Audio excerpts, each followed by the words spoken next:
कुछ वर्ष पूर्व की घटना है। रामनवमी के समय अयोध्या में बड़ी भीड़ होती है, तो कनक भवन दर्शन करने के लिए कुछ लोग गए। तो एक गांव के कुछ शरारती लड़कों ने क्या किया, 100-200 लड़कों ने, वो प्रणाम करते तो वो नीचे देहली को प्रणाम न करके उछल करके ऊपर की चौखट को छुआ उन्होंने।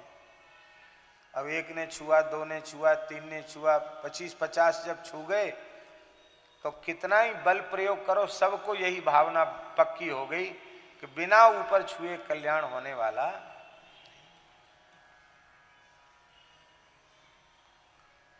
गतानुगति कई साल पुरानी घटना है, रामनवमी के समय खूब मना किया, भैया ऊपर मत छुओ, ऊंचक उचक के, कोई सुने नहीं। पुण्य तो सबको पूरा लेना है ना, उसमें कमी नहीं होनी चाहिए। इसी को कहते हैं गतानुगति को लोका। हिंसा बहुत अधिक बढ़ गई, बुद्ध ने हिंसा का निषेध किया।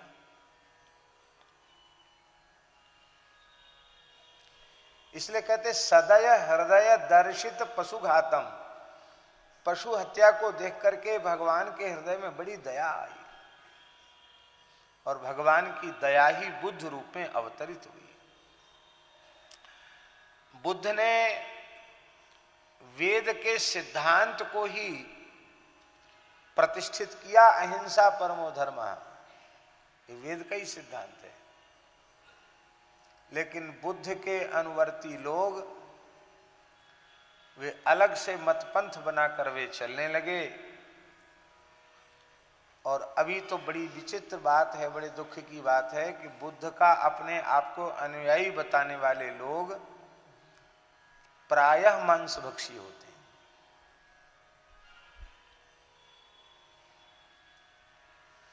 बौद्ध धर्म का जिन जिन देशों में प्रचार है, सब देखो, सब खाने वाले हैं।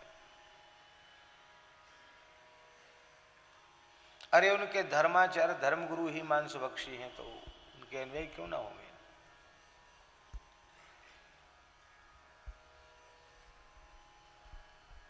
उनसे पूछो आपका अहिंसा सिद्धांत कहां गया। वैदिकी हिंसा हिंसा न भवति। देखो पाप और पुण्य में प्रमाण क्या है। आपने देखा पाप कैसा होता, काला, पीला, हरा, नीला।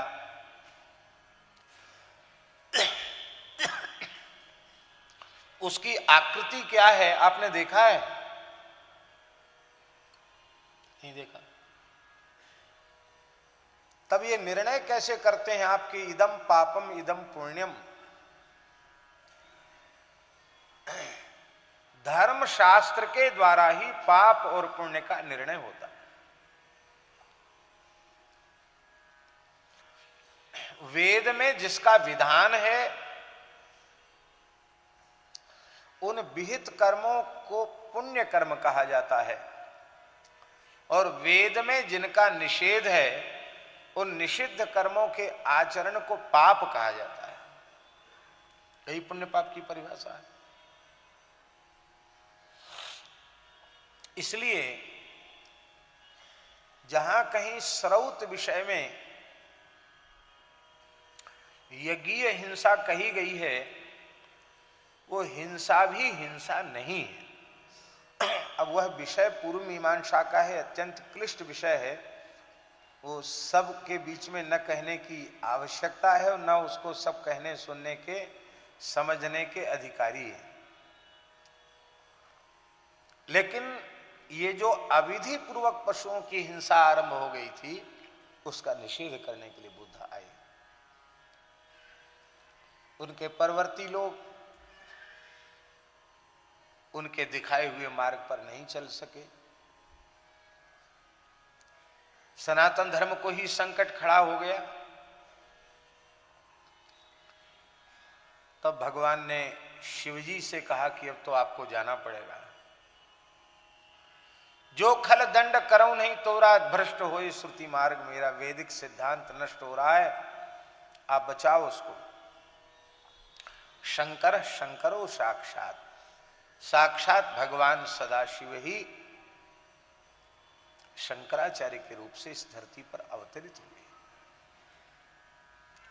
और अपने काल में भगवान भगवत्पाद पूज्यपाद शंकराचार्य भगवान ने बहुत बड़ा कार्य किया। यदि शंकराचार्य जी का उस काल में अवतरण न हुआ होता तो आज जो वैष्णव धर्म, भागवत धर्म, हिंदू धर्म, सनातन धर्म दिखाई पड़ रहा है, इस स्वरूप में नहीं दिखाई पड़ता।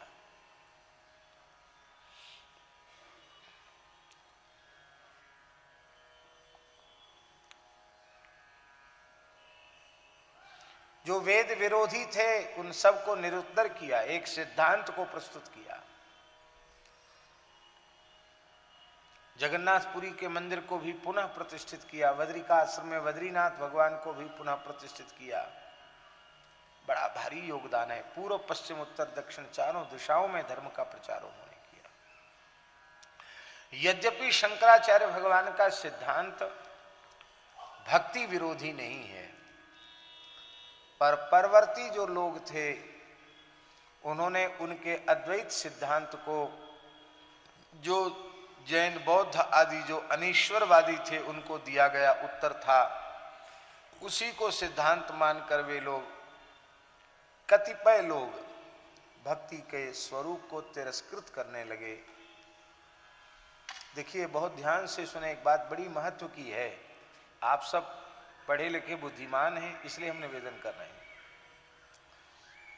भक्ति में तीन की स्वीकार्यता अत्यंत अपेक्षित है। आप सब लोग हमारी भाषा समझ रहे हैं कि नहीं, पहले बताओ। आप यदि भगवान की भक्ति करना चाहते हैं तो तीन तत्वों की स्वीकृति आपको करनी ही पड़ेगी, उसके बिना भक्ति बनेगी नहीं। उपास्य, उपासक और उपासना सामग्री, ये तीन चीजें। कौन कौन? उपास्य, उपासक और उपासना सामग्री। उपास्य परब्रह्म परमात्मा है, उपासना सामग्री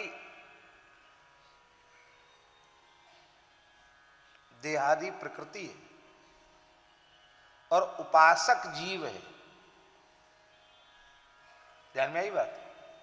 उपास्य ब्रह्म, उपासक जीव और उपासना सामग्री शरीर संसार, ये सब उपासना सामग्री है। अब आप केवल ब्रह्म की सत्ता मानेंगे, जीव और प्रकृति की सत्ता नहीं मानेंगे,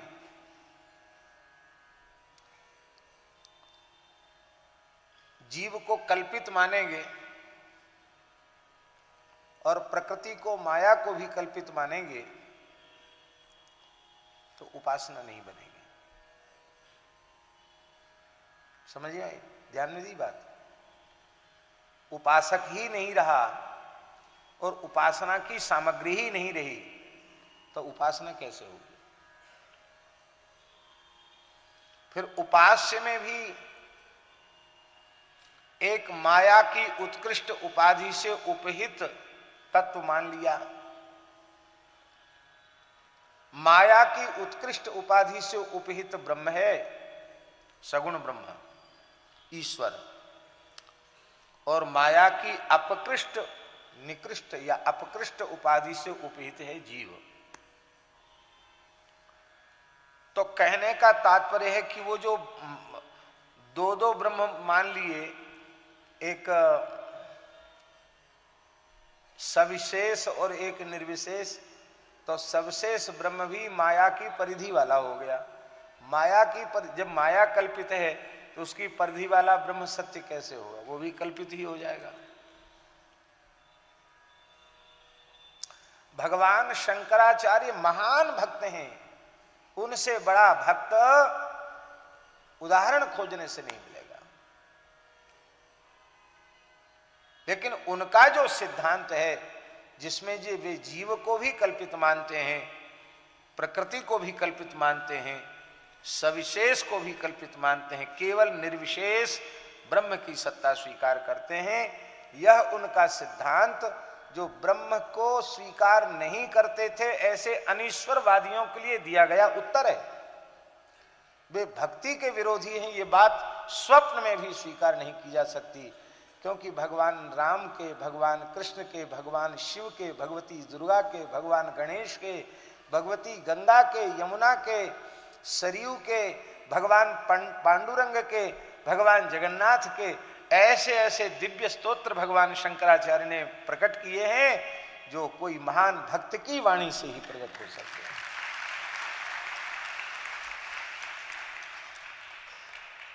पर कुछ लकीर के फकीर आचार्य जी,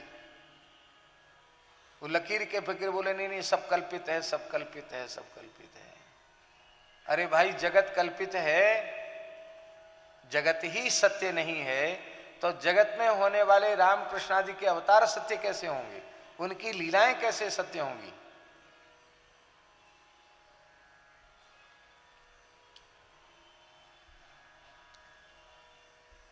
अभी कल मानस पाठ में आया, जीव नित्य के ही लग तू रोवा। राम जी कह रहे हैं कि शरीर तारा तो तुम्हारे सामने पड़ा है और जो जीव है वह तो नित्य है। राम जी अपनी वाणी से जीव को नित्य कह रहे हैं। कहने का आशय हमारा यही है कि शंकराचार्य जी ने बहुत बड़ा काम किया। जैसे कोई झाड़ झंकार काट के ऊसर बंजर खत्म करके गहरी जुताई करके खेत तैयार कर दे और बीज बोने के लिए, फिर बीज बोने के लिए भूमिका तैयार कर दे, ऐसे ही भक्ति का बीज वपन करने की भूमिका तैयार कर दी भगवान आदि शंकराचार्य। उस पर वैष्णवाचार्यों ने भक्ति के बीज का वपन किया। तो इसलिए आवश्यक हो गया कि भाई अब ज्ञान तो हो गया पर भक्ति लोगों को कैसे मिले। तब दक्षिण में 1000 वर्ष पूर्व भूतपुरी में दाक्षिणात्य विप्रकुल में शेषावतार भगवान श्री स्वामी रामानुजाचार्य जी प्रकट हुए 1000 वर्ष पूर्व। उन्होंने कहा कि ब्रह्म अद्वैत तो है। अद्वैत शब्द का अर्थ है द्वयोर भावो द्विता, द्विता एव द्वैतम न द्वैतम इति अद्वैतम। दो के भाव को कहेंगे द्विता, द्विता को ही कहेंगे द्वैत, और जिसमें द्वैत नहीं है उसे कहेंगे अद्वैत। अद्वैत तत्व तो है पर वह विशिष्ट अद्वैत है, माने चिद चिद विशिष्ट। चिद माने चेतन जीव और अचित माने अचेतन प्रकृति से विशिष्ट ब्रह्म।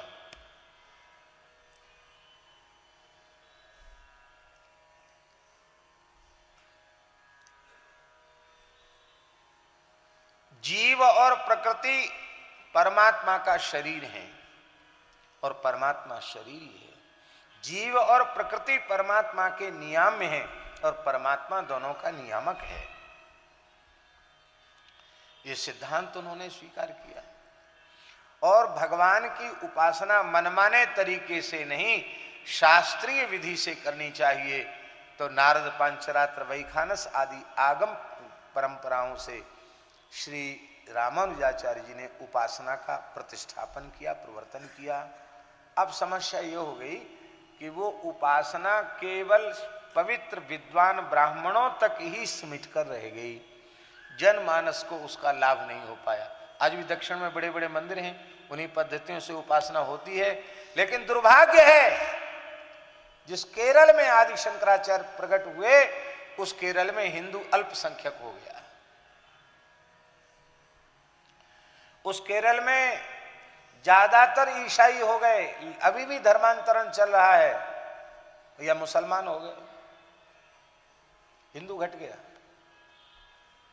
मंदिर तो बड़े बड़े हैं, उपासना भी हो रही है, इतने लोगों में बची है, बस वहीं तक सीमित है। मंदिर से बाहर निकलकर वो नहीं जा सके। कार्य तो बहुत अच्छा हुआ। तब राम जी ने कहा कि भाई काम नहीं हो रहा है, कुछ न कुछ कमी आ रही है। बोले अब प्राणी मात्र को भक्ति के द्वार खोलने चाहिए, सबके लिए शरणागति का द्वार खुलना चाहिए। तब परम उदात्त चक्र चूड़ामणि, करुणा सागर, दया सागर, कृपा सागर श्री रघुनाथ जी ने ही आचार्य स्वरूप में धरती पर अवतरित होने का निश्चय किया। और सभी आचार्य दक्षिण भारत में प्रकट हुए, लेकिन श्री रामानंदाचार्य भगवान मध्य भारत तीर्थराज प्रयाग की पवित्र भूमि में कान्यकुब्ज विप्रकुल में भगवान श्रीमदाद्य रामानंदाचार्य का अवतरण 13वीं सदी में भगवान श्री रामानंदाचार्य जी का अवतरण हुआ। पंडित श्री पुण्य सदन वाजपेयी उनकी गृहिणी श्री सुशीला देवी के दक्षिण कुक्षी से माघ कृष्णा सप्तमी को गुरुवार को प्रातः काल की वेला में, सूर्योदय की वेला में, उस दिन आचार्य जी मकर संक्रांति भी थी योग से, तो मकर संक्रांति और उसी समय सूर्योदय की वेला में ही सूर्य ने मकर राशि में संक्रमण किया था और उसी काल में श्री रामानंदाचार्य जी का अवतरण हुआ। इसलिए नाभा जी ने लिखा, श्री रामानंद रघुनाथ ज्यों द्वितीय सेतु जग तरन कियो। जैसे राम जी ने समुद्र पर सेतु का निर्माण किया, ऐसे ही श्री राम जी ने ही रामानंदाचार्य भगवान के रूप से अवतरित होकर के भागवत धर्म का सेतु भवसागर के ऊपर बांध दिया। एक साथ 12 महाभागवत उनके साथ प्रकट हुए। 12 महाभागवत कौन कौन है आप सब जानते हैं। स्वयंभूर नारद शंभु,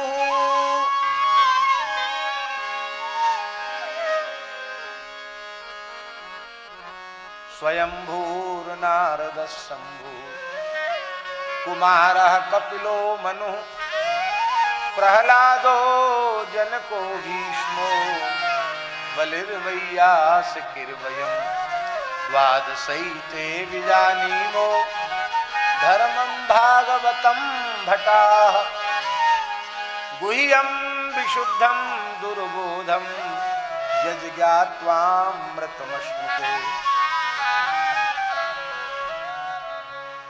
सबसे पहले महाभागवत हैं श्री ब्रह्मा जी,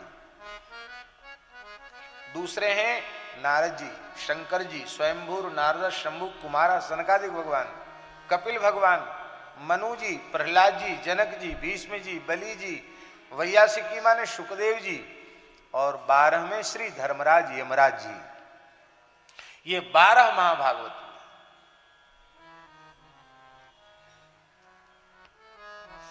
आचार्य जी ने कहा अब तो एक साथ सबको चलना पड़ेगा, तब काम बनेगा। आपके 12 प्रधान शिष्यों के रूप में 12 महाभागवत ही एक अंश से आपके 12 शिष्यों के रूप में प्रकट हुए। श्री ब्रह्मा जी महाराज श्री स्वामी अनंतानंदाचार्य जी के रूप में प्रकट हुए, आपके प्रथम शिष्य हैं। श्री नारद जी महाराज सुरसुरानंदाचार्य जी के रूप से प्रकट हुए। भगवान शिव महाकाल की नगरी उज्जैनी में श्री स्वामी सुखानंदाचार्य के रूप से प्रकट हुए, रामानंदाचार्य जी के शिष्य। सनकादिक भगवान श्री स्वामी नरहरियानंदाचार्य जी के रूप से प्रकट हुए, जो गोस्वामी तुलसीदास जी के गुरु जी हैं। कपिल भगवान श्री योगानंदाचार्य जी के रूप से प्रकट हुए। मनु जी महाराज संत श्री पीपा जी के रूप से प्रकट हुए, क्षत्रिय कुल में। महान दिव्य चरित्र है पीपा जी महाराज का।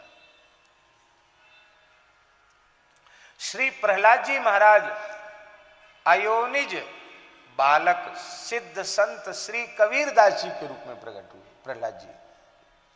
श्री जनक जी महाराज श्री स्वामी भावानंदाचार्य जी के रूप में प्रकट हुए। इन्हीं भावानंदाचार्य जी का सन्यास के पूर्व वाला नाम है पंडित श्री विठल पंत। संत ज्ञानेश्वर के पिता श्री निवृत्तिनाथ श्री सोपान देव और मुक्ताबाई के पिता हैं इनका नाम क्या है, पूर्व नाम विट्ठल पंत, और जब सन्यास ले लिया उन्होंने तो उनका नाम हुआ श्री भावानंदाचार्य जी महाराज।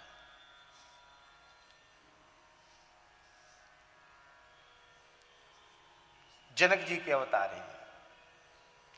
भीष्म जी सेन जी के रूप में प्रकट हुए। मध्य प्रदेश में बांधवगढ़ में नापित कुल में सेना नाई के रूप में एक अंश से भीष्म जी ने जन्म लिया। क्यों लिया नापित कुल में? उस वर्ग में भी भगवान की भक्ति के संस्कार प्रतिष्ठित करने थे। बली जी महाराज, आत्मसमर्पण भक्ति के आचार्य श्री बली जी महाराज ने राजस्थान के टोंक जिले में धुवन कला नामक गांव में जाट कुल में श्री धन्ना जाट के रूप में अवतार ग्रहण किया। अद्भुत चरित्र है धन्ना जी का। गुरु ग्रंथ साहब में धन्ना जी के बहुत पद हैं, श्री कबीरदास जी के बहुत पद हैं,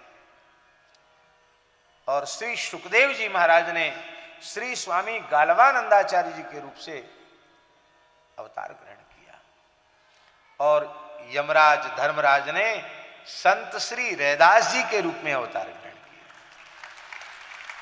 ये 12 महाभागवत उनके 12 शिष्य, और ऐसा भक्ति का प्रचार किया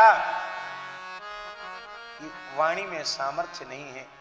एक बार बहुत समय पहले हमने श्री सुदामा कुटी में श्री रामानंदाचार्य चरित्र कहा था। 41 दिन कथा हुई थी, 41 दिन में रामानंदाचार्य चरित्र कहा।